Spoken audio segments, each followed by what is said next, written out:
Catherine de Medici was born in Florence on April 13, 1519, to Lorenzo de Medici and Madeleine de la Tour d'Auvergne, Countess of Boulogne. Lorenzo was placed at the head of the Republic of Florence by his uncle, Pope Leo X. Francois I of France proposed a marriage between Lorenzo and Madeleine, hoping the union would provide him with an ally to support his plans for a French expansion in Italy. Shortly after Catherine's birth, however, both her parents died. From that moment on, Catherine's childhood became heavily influenced by the troubled Italian politics of the 16th century. Francois I demanded that she be raised in France in order to use her as leverage to control Pope Leo X. The Pope, however, objected, and Catherine was raised by her grandmother Alfonsina Orsini, and, upon Orsini's death, she was placed under the guardianship of the family's old aunts, Clarice de Medici and Maria Salviati. As Catherine was the sole heir to the Medici fortune, she was given the title of Duchess of Urbino, which earned her the name Duchessina in Florence. The death of Pope Leo X was followed by the brief pontificate of Adrian VI, who deprived Catherine of her rights to the Duchy of Urbino. In 1523, Giulio de Medici, who was a cousin of Catherine's grandfather, was elected Pope Clement VII. Clement VII had Catherine moved to the Palazzo Medici Riccardi and allied himself with France against the Holy Roman Emperor Charles V. In 1527, the Medici were overthrown in Florence. In order to save the Medici domains and his niece, the Pope proposed an armistice with Charles V, who accepted and besieged Florence. During this turbulent period, Catherine was held hostage in various Florentine monasteries until she arrived at the Benedictine monastery of the Murate, where she was lovingly cared for. Florence finally surrendered on August 12, 1530, and the young Catherine was free to join Pope Clement VII in Rome. With Catherine at the papal court again, Clement VII tried to arrange an advantageous marriage for her. Many candidates from all over Europe were considered. As Catherine was extremely wealthy and thus a very desirable wedding candidate, Francois I of France nominated his second son, Henri, Duc d'Orléans, as a candidate. Honored by the proposal, Clement VII accepted. The 13-year-old Catherine thus began to learn the French language, which she quickly managed to make her own, speaking it fluently by the time of her marriage, albeit with a distinct Italian accent. On October 23, 1533, Catherine de Medici arrived in Marseille, where she met her father-in-law and the young Henri, her future husband. On October 28, Catherine and Henri married, and the marriage was immediately consummated to the extreme delight of the Pope and Francis I, who personally witnessed the wedding night, spying on the young people through the curtains of the bed. The unexpected death of Clement VII on September 25, 1534, just under a year after the wedding, ended the alliance between the papacy and the Kingdom of France. Many French courtiers considered the marriage between the royal Henri and the banker's daughter Catherine to be a mésalliance. Nonetheless, Catherine was warmly received by the entire royal family. She formed strong friendships with both Francois I's sister, Marguerite of Angoulême, and her husband's sisters, Margaret and Magdalene, as well as Francois' wife, Eleanor of Austria. Catherine's father-in-law was impressed by her intelligence, modesty, and obedience, but above all by the sincere affection she showed him, so much so that he admitted her into his petite bande, the circle of favorites that followed him wherever he went. The court, however, was less impressed with Catherine due to her lowly origin being a banker's daughter. On August 10, 1536, the king's eldest son, François, died suddenly, making Catherine's husband Henri the new heir to the throne of France. The Dauphin's death was the occasion for court gossip. It was said that Catherine had poisoned the Dauphin in order for Henri to take his place, but the king gave no weight to these accusations. Catherine's new position as Dauphine of France, in addition to the scandal aroused by her modest origins, highlighted the fact that she had not yet given birth to an heir for the kingdom.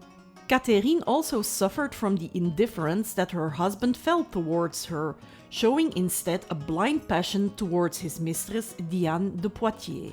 Catherine finally became pregnant in the summer of 1543, and in January 1544 she gave birth to a son, the future François II of France. The couple had several other children, among whom the future Charles IX in 1550 and the future Henri III in 1552. Catherine and her husband were very present parents in the lives of their children, but Catherine also had to suffer Diane's interference concerning their upbringing. Henri's mistress was in fact responsible for finding suitable governesses for them. It seems that Catherine tolerated the situation only because it was rumored that it was Diane who persuaded Henri to sleep with his wife.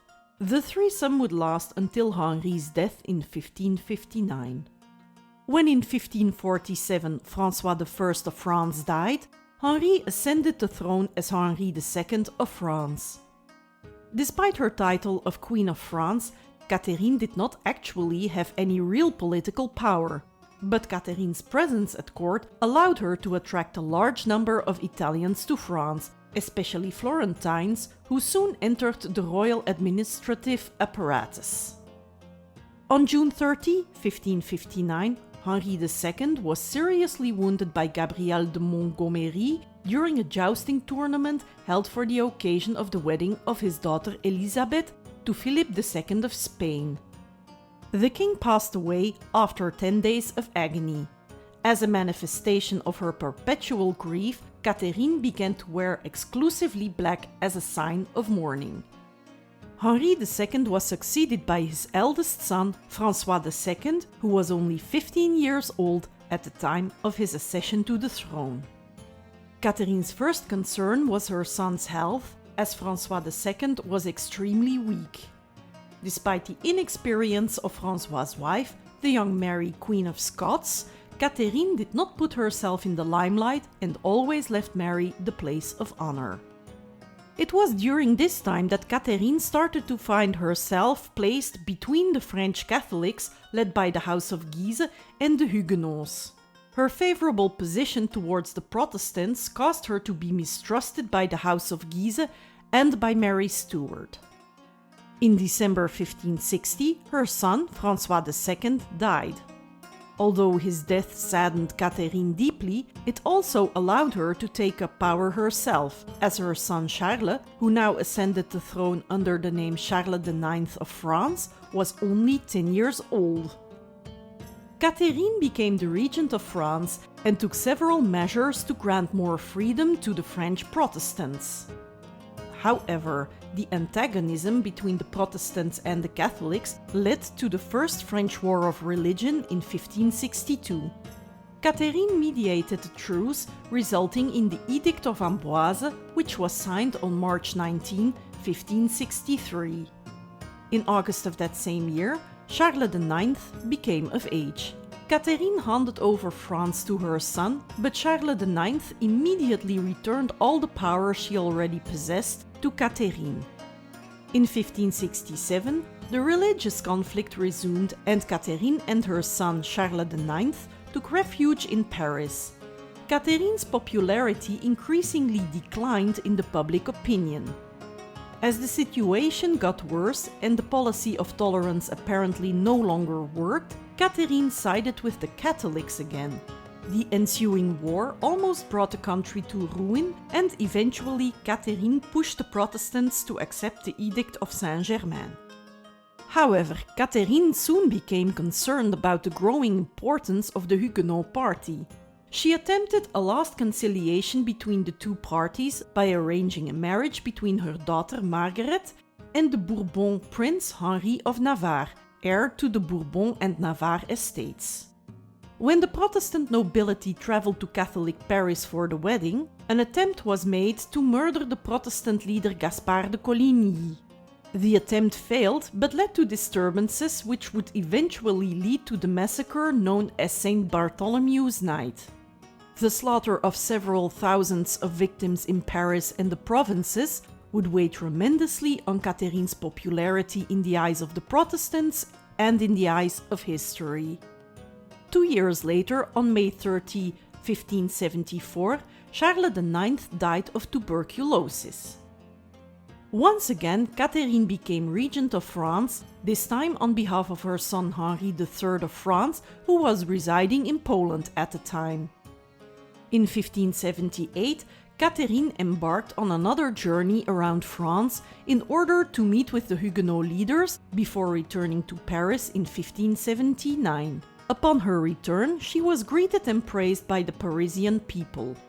Finally, at the outbreak of the Day of the Barricades, which was a spontaneous public uprising of Catholic Paris under the leadership of Henri I de Guise, Catherine was not afraid to face the Parisian rebellion and walk the streets of Paris, breaking through the barricades. By doing so, Catherine's contemporaries viewed her as a woman who commanded respect.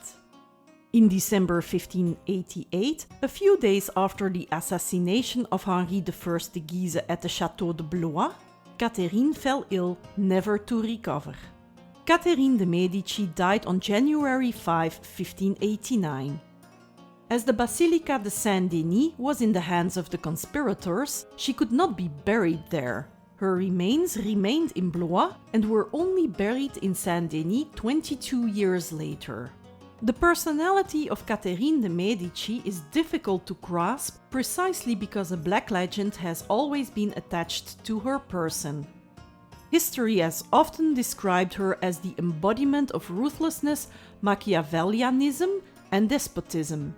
A process of actual misinformation turned Catherine de Medici into a bloodthirsty ruler. It was not until the second half of the 20th century that the traditional historiographic interpretation was questioned. The figure of Catherine de Medici has been rehabilitated by modern historians, but her most widespread image continues to be negative, particularly in France. In some French chateaux, for example, guides continue to tell that a few wardrobes that belonged to the queen were used to store her poisons and other macabre legends that visitors enjoy. All of this has contributed to the gloomy image of Catherine de Medici in France to this day. Thank you for watching.